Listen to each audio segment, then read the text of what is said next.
Hi అండి. Welcome to Shayesha YouTube channel. Please like, share and subscribe.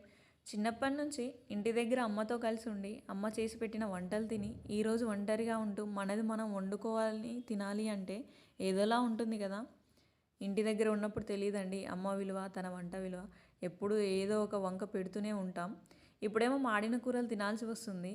Life settle అవ్వక ముందుకు మనకి జాబ్ వస్తే మన అమ్మా నాన్నని అలా చూసుకోవాలి, ఇలా చూసుకోవాలి, గొప్పగా చూసుకోవాలి అనుకుంటాం. కానీ ఒకసారి జాబ్ అంటూ వచ్చి ఇంటి నుండి బయటికి వచ్చాక మనం ఇంటికి పోవడానికి కానీ మన అమ్మా నాన్నకి టైం ఇవ్వడానికి కానీ ఇవ్వలేనంత దూరం అయిపోతాం. ఇది నిజం కదా. ఎంతమంది ఇది ఫేస్ చేశారో కామెంట్ చేయండి. ఇక వంటలోకి వెళ్తే ముందుగా స్టవ్ వెలిగించి బాండి పెట్టి అది వేడయ్యాక ఆయిల్ పోయాలి. ఆయిల్ కాగాక పచ్చిమిర్చి, కొత్తిమీర, పుదీనా ఆకులు, జీలకర్ర, చిటికెడు పసుపు, అల్లం పేస్ట్ వేసి కలపాలి.